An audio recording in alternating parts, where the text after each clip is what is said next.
आदरणीय भिक्षु संघ, सभी उपासक एवं उपासिकाओं, सबसे पहले तो मैं आप सभी को आज इस पावन अवसर पर अशोक विजय दशमी पर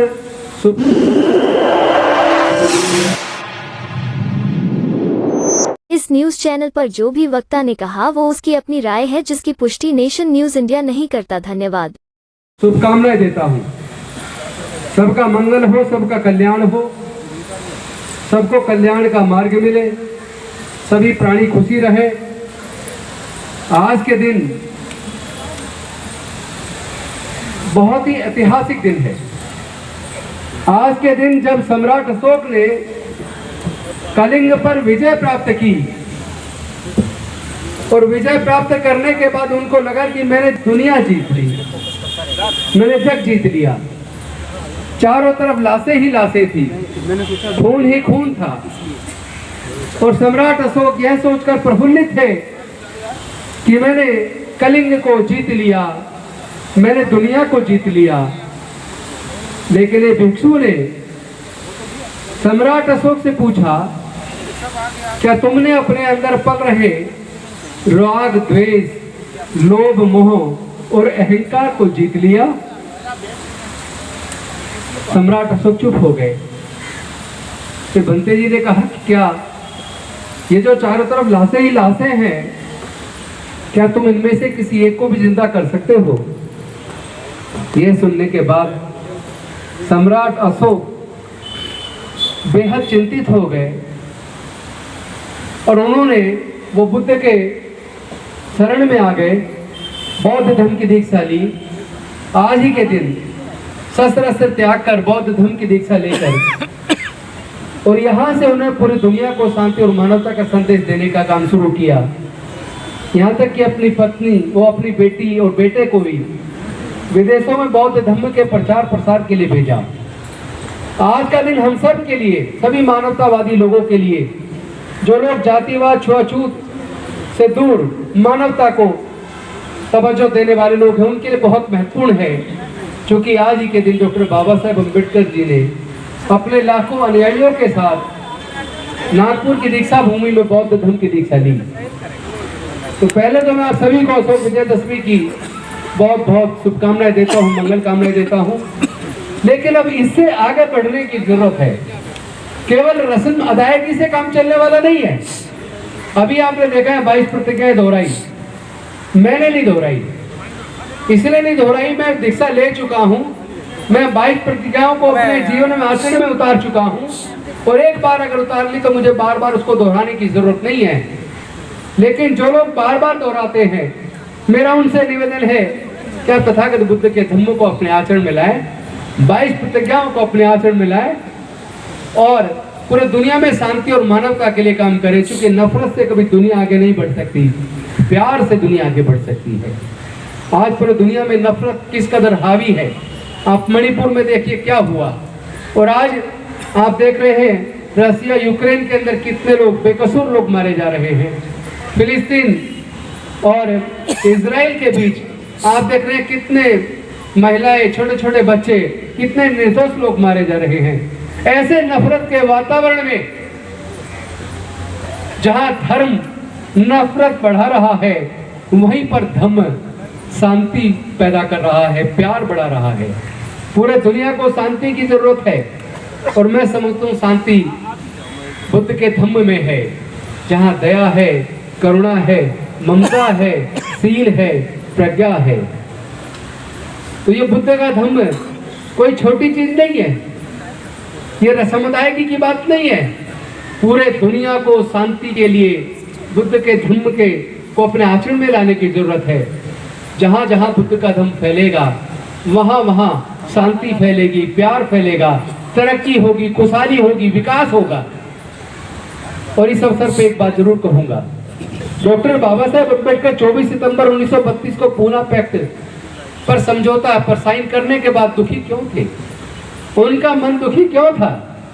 उनका मन इसलिए दुखी था, उन्होंने पृथक निर्वाचन क्षेत्र मांगा था, उन्होंने अपने लोगों के लिए डबल वोट का अधिकार मांगा था। लेकिन गांधी जी अनशन पर बैठ गए और गांधी जी की जान बचाने के लिए और तमाम देश के दलितों आदिवासियों को नरसंहार से, कत्लेआम से बचाने के लिए मजबूरी में डॉक्टर बाबा साहेब अम्बेडकर जी ने समझौता किया।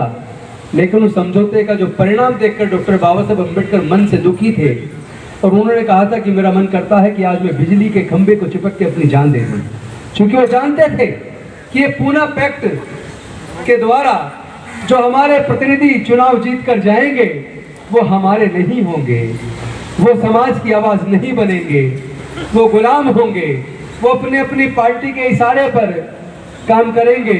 उन्हीं के सामने, उन्हीं के आंखों के सामने संसद के अंदर, विधानसभाओं के अंदर उन्हीं के समाज का कत्लेआम होगा, उनके हक अधिकार छीने जाएंगे और वो उस अधिकार छीनने के फेवर में अपना वोट डालेंगे, उसके खिलाफ अपनी आवाज भी नहीं उठा पाएंगे। ये बात सोचकर डॉक्टर बाबा साहेब अम्बेडकर दुखी थे। उन्होंने पृथक निर्वाचन क्षेत्र इसलिए मांगा था ताकि हम अपने प्रतिनिधि खुद चुन सके, ताकि अनुसूचित जाति जनजाति की सीटों पर जो लोग चुनाव लड़े उनको वोट केवल अनुसूचित जाति जनजाति के लोग डालें, ताकि वो चुनकर जब जाए तो याद रखें कि अगर हम अपने समाज की आवाज नहीं बनेंगे, अगर अपने समाज के हक अधिकार की आवाज नहीं उठाएंगे, अगर जुल्म के खिलाफ नहीं बोलेंगे तो हमारे लोग अगली बार हमें वोट नहीं डालेंगे, हमें हरा देंगे। लेकिन ये जो पृथक निर्वाचन क्षेत्र की जगह संयुक्त निर्वाचन क्षेत्र आया, उसकी वजह से क्या हुआ कि जो भी SC ST की सीट पे लड़ता है उसको केवल SC ST वोट नहीं डालता, सब लोग वोट डालते हैं, तो वो सबका चुनावा प्रतिनिधि हो जाता है, अपनी पार्टी का गुलाम बन जाता है, अपनी समाज की आवाज नहीं बनता। इसलिए हमने आज के इस अवसर पर मैं एक संदेश देना चाहता हूं, जो मैं पिछले करीब 15 दिन से पूरे देश के कोने कोने में जाकर दे रहा हूं, और अभी मैं 26 तारीख को निकल रहा हूं यहाँ से कर्नाटक, आंध्र प्रदेश, और वहां से होता हुआ वहां भी एक ही संदेश कि अब हमारी अगली जो लड़ाई है वो पृथक निर्वाचन क्षेत्र की होने वाली है, क्योंकि हमारे प्रतिनिधि हमारे नहीं है। जो लोग SC ST की रिजर्व सीट से चुन के जाते हैं वो लोग हमारी आवाज नहीं बन पा रहे हैं। उन्हीं के रहते हुए सरकारों ने साजिश के तहत एजुकेशन को महंगा करके हमारे बच्चों से एजुकेशन को छीन लिया है। उन्हीं के रहते हुए सारे सरकारी संस्थानों को बेच दिया, प्राइवेटाइज कर दिया, हमारे लोगों को नौकरी माने के रास्ते बंद कर दिए गए हैं। उन्हीं के रहते हुए उन्होंने ठेकेदारी प्रथा लाके हमारे 4th क्लास के एम्प्लॉयमेंट तक को बंद कर दिया, ठेके पे दे दिया। तो हमारे आगे बढ़ने के केवल 2 रास्ते थे जो डॉक्टर बाबा साहेब अम्बेडकर जी ने बनाए थे।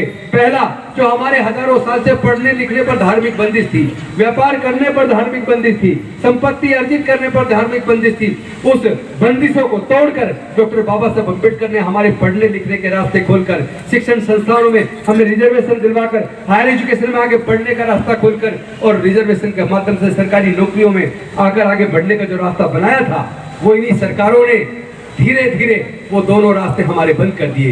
एक तरफ उन्होंने प्राइवेटाइज करके हमारी नौकरियां छीन ली और एजुकेशन को महंगा करके हमारे बच्चों से शिक्षा छीन ली। जब शिक्षा चली जाएगी, जब नौकरियां चली जाएगी, इतना पैसा हमारे लोगों के पास नहीं है कि वो अपना व्यापार कर सके, और जब ना व्यापारी बन पाएंगे, ना नौकरी में जा पाएंगे, ना पढ़ पाएंगे, तो उसके बाद हमारे लोग बनेंगे क्या? मजदूर बनेंगे। मजदूर बनने का मतलब है दोबारा से गुलाम बनेंगे। तो क्या आप अपने बच्चों को दोबारा गुलाम बनते हुए देखना चाहते हो? नहीं देखना चाहते तो इस लड़ाई को लड़ना होगा। लड़ने का एक तरीका है, इसे लड़ने के लिए, क्योंकि ये लाठी गोली की लड़ाई नहीं है, ये विचारधारा की लड़ाई है। एक तरफ अम्बेडकरवाद है जो न्याय पे चलता है, समता पर चलता है, बराबरी पर चलता है, जिसमें अंधविश्वास पाखंडवाद के लिए कोई जगह नहीं है, जिसमें कोई छोटा नहीं है, कोई बड़ा नहीं है, किसी के साथ स्त्री पुरुष के रूप में या जाति के रूप में कोई भेदभाव नहीं है।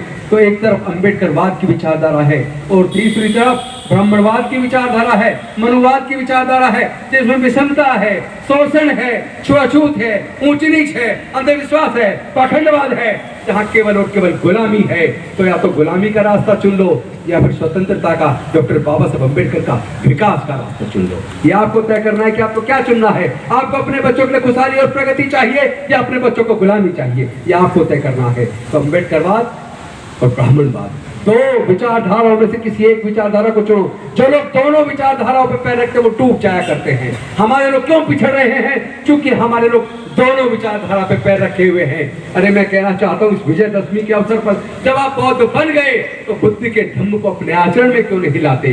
बुद्ध की शिक्षाओं को अपने जीवन में क्यों नहीं उतारते? अगर आप बुद्ध की शिक्षाओं को अपने जीवन में उतारोगे तभी हम लोग अशोक विजयदशमी को मनाने लायक बनेंगे। अदरवाइज अशोक विजयदशमी को मना रहे, हर साल दीक्षा का आयोजन करते हैं, लेकिन अपने आचरण में बुद्ध के धम्म को, बुद्ध की विचारधारा को नहीं लाते, इसीलिए हम पिछड़ रहे हैं। लेकिन पिछले लगभग ये जो 2 साल, 1 साल का जो पीरियड गुजरा है, अभी 1 ही साल हुआ है, इसी अंबेडकर भवन में आप सब लोगों की उपस्थिति में यहीं से दीक्षा का आयोजन हुआ। तब से पूरे दुनिया के अंदर 22 प्रतिज्ञाएं प्रचारित हो गई। तब से पूरे दुनिया में लगातार धम्म दीक्षा के समारोह हो रहे हैं और मुझे खुशी है आप सबको बताते हुए तब से आज तक 1 साल के अंदर 6.5 लाख लोग बुद्ध के धम्म की दीक्षा ले चुके हैं। लेकिन मैं कहना चाहता हूँ रसमदायिकी के रूप में दीक्षा मत लीजिए, आप बुद्ध के धम्म को, उनकी शिक्षाओं को अपने आचरण में उतारिए। और डॉक्टर बाबा साहब अम्बेडकर का अगर सपना पूरा करना है, अगर आप नहीं चाहते डॉक्टर बाबा साहब अम्बेडकर जी की कुर्बानी बेकार जाए, अगर आप नहीं चाहते डॉक्टर बाबा साहब अम्बेडकर ने अपने 4 बच्चे खोए, जवानी में अपनी पत्नी खोई, उनकी वो कुर्बानी बेकार चली जाए, तो डॉक्टर बाबा साहब अम्बेडकर के विचारधारा पे चलिए, समाज को जोड़िए, जाति छोड़ो समाज जोड़ो। क्योंकि जातियों ने हमारे समाज को कमजोर किया है, जाति हमारे उत्पीड़न का कारण है, जाति हमारे शोषण का कारण है। और हम लोग जब तक जातियों को जिंदा रखेंगे तब तक जाति की वजह से होने वाले उत्पीड़न जिंदा रहेगा। अगर जाति की वजह से होने वाले उत्पीड़न से मुक्ति चाहते हो तो जाति छोड़ो, समाज छोड़ो, बुद्ध की शरण में जाओ, बुद्ध के धम्म को अपनाओ, अपने आचरण में लाओ। तभी मैं समझता हूँ हमारा देश, हमारे लोग पूरी तरह आजाद होंगे, तभी दुनिया इस विषमता से मुक्त होगी, तभी दुनिया तरक्की के मार्ग पर डॉक्टर बाबा साहब अम्बेडकर की विचारधारा पर चलकर आगे बढ़ेगी। इन्हीं शब्दों के साथ मैं अपनी वाणी को विराम देता हूँ। बहुत बहुत धन्यवाद। नमो बुद्धाय। जय भीम, जय भारत।